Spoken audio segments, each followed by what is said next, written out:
A1 और A2 milk, क्या A1 milk आपको नहीं पीना चाहिए? सो इसका आंसर बाद में समझाऊंगा। पहले मैं आपको ये समझाना चाहता हूँ कि इसमें डिफरेंस क्या है, इसका मैकेनिज्म क्या है, अंदर की बायोकेमिस्ट्री क्या है, स्टडीज़ क्या बोलती हैं, देन उसके बाद आपको आंसर पता चल जाएगा। पहले काउस की बात करता हूँ। काउस के डिफरेंट जेनेटिक मेकअप होते हैं, राइट, डिफरेंट ब्रीड्स होती है, डिफरेंट जेनेटिक मेकअप होगा। अब आपने केसिन मॉलिक्यूल का नाम सुना होगा, राइट। काउ जो है वो मिल्क देती है, अब उस मिल्क में केसिन होता है। अब उस केसिन के भी डिफरेंट टाइप्स होते हैं, सब टाइप बोलते हो जिसे आप। तो A1 beta casein, A2 beta casein, simple. Now इसमें डिफरेंस क्या है? तो इसके जो हम जीन्स की बात करेंगे, जीन्स आपने नाम सुना होगा। तो जीन्स में बेसिकली अमीनो एसिड होते हैं, ठीक है। अमीनो एसिड आपने पढ़े होंगे, 22 टाइप्स के होते हैं, हालांकि आप पढ़ते सिर्फ 20 टाइप्स ही हो, राइट। तो जब मैं बात करता हूँ जीन्स की, तो आप उधर देखोगे अमीनो एसिड का एक चेन होता है, इट्स लाइक अ चेन। मैं आपको दिखाता हूँ अभी। ये चेन कुछ ऐसा दिखता है, it's a sequence of amino acid. Example, इधर प्रोलीन है, इधर हिस्टिडीन है, इधर आर्जिनिन है, इधर ग्लाइसिन है, ठीक है। ऐसे ऐसे एक सीक्वेंस होती है। अब होता क्या है कि ये जो अमीनो एसिड का सीक्वेंस है, इसके 67th पोजीशन पे एक छोटा माइनर चेंज होता है। वो माइनर चेंज क्या है कि इस वाले अमीनो एसिड सीक्वेंस में प्रोलीन आ जाएगा 67th पोजीशन पे, और इस वाले अमीनो एसिड के सीक्वेंस में हिस्टिडीन आ जाएगा। अब इससे डिफरेंस क्या आता है? डिफरेंस ये आता है जब ये दूध पीते हो आप। फॉर एग्जांपल, आपने A1 दूध पिया, A1 दूध पियोगे तो क्या होगा, आपके डाइजेस्टिव एंजाइम्स आएंगे। डाइजेस्टिव एंजाइम्स इस सीक्वेंस को कट करेंगे और इस सीक्वेंस से क्या प्रोड्यूस होगा, BCM7, ठीक है, ये जानना ज़रूरी है। और इधर नहीं होता, और इसकी वजह से लोग बोलते हैं क्या, गट इन्फ्लामेशन हो जाएगा, ये हो जाएगा, वो हो जाएगा। ऐसा नहीं है, मतलब ऐसा है कि नहीं, हालांकि हम जानेंगे थोड़ी देर में ऐसा क्यों नहीं है और ऐसा है भी, राइट। इस चीज़ को हम समझेंगे। अब आपको BCM7 के बारे में पता चल गया कि कैसे वो रिलीज होता है आपकी बॉडी में, राइट, कैसे वो प्रोड्यूस होता है।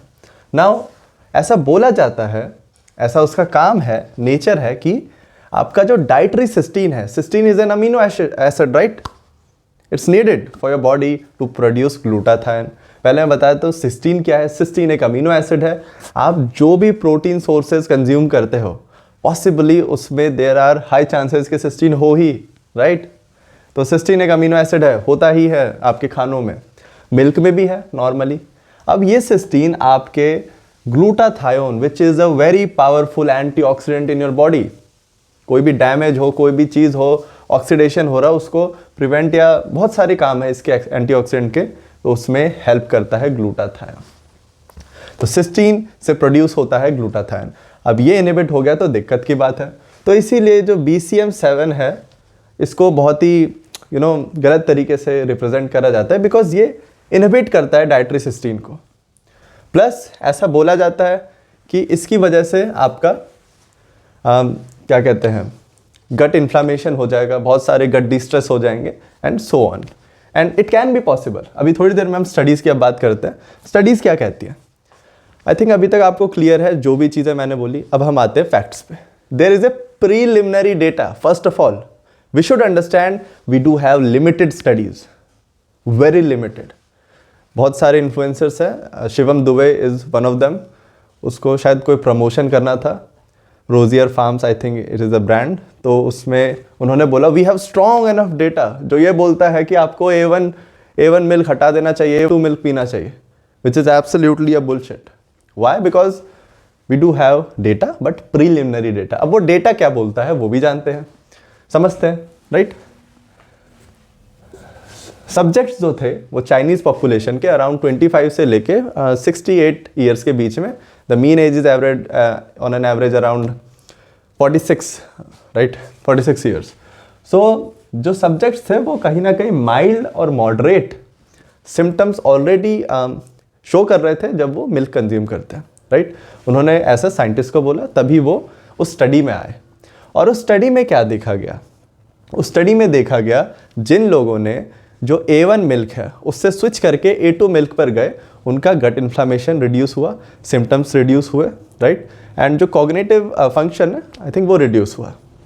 So this is the study on a specific people जो कि ऑलरेडी कुछ सिम्टम्स शो कर रहे हैं, राइट? उनको कुछ ना कुछ फेस हो रहा है। क्या आपको ऐसा कुछ फेस हो रहा है आपके दूध से? पॉसिबली नहीं, पॉसिबली हाँ, वो आप जानते हैं। मुझे दूध पीने से कोई दिक्कत नहीं होती, क्या आपको होती है? So you have to, right? So एक तो इस स्टडी का क्या आपको कंक्लूजन निकला, वो ये कि कुछ स्पेसिफिक लोगों में ये काम कर सकता है, डेफिनेटली काम कर सकता है। कुछ स्पेसिफिक लोगों में काम नहीं भी कर सकता, because this is only one study. इनका प्रीवियस वर्क भी है, जिन्होंने स्टडी की थी उन्होंने पहले भी और स्टडी रिलीज कर रखी है। नाउ एक और स्टडी है जो ये बोलती है, अब हम इस वाले टॉपिक पे बात करेंगे BCM7 पे एंड ग्लूटाथायन पे। ये तो दूसरी चीज़ हो गई, ये सिर्फ मैंने BCM7 पे बात करा। स्टडी में बेसिकली उन्होंने लोगों को एक ऐसा मिल्क दिया था जिसमें A1 और A2 का दोनों का मिक्सचर हो और एक में सिर्फ A2 हो।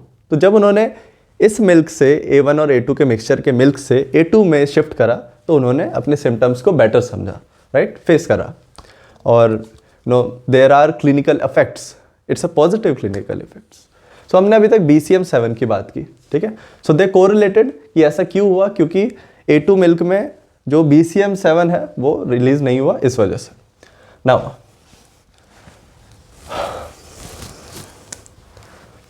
अभी ये BCM7 क्या कर सकता है, आपके अब्जॉर्प्शन को इनहिबिट कर सकता है 16 के, राइट। उससे क्या होगा, ग्लूटाथायन आपकी बॉडी में रिड्यूस होगा।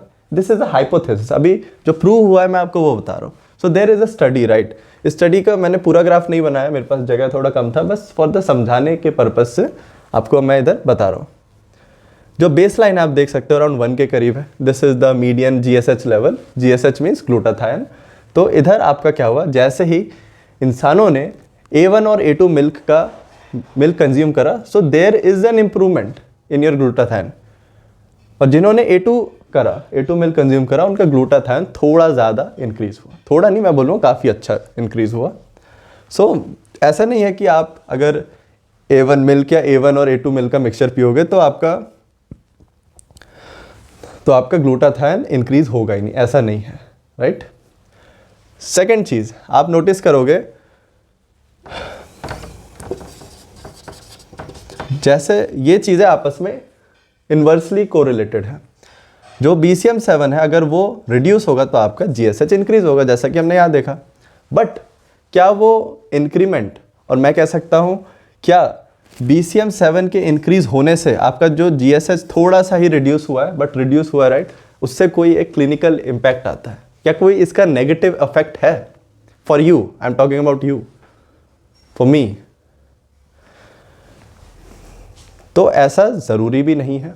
अब मैं बात करता हूँ दूसरे कंटेक्स्ट की, जिधर आपका लेवल जो है ग्लूटाथायन का वो ऑलरेडी रिड्यूस हो चुका है।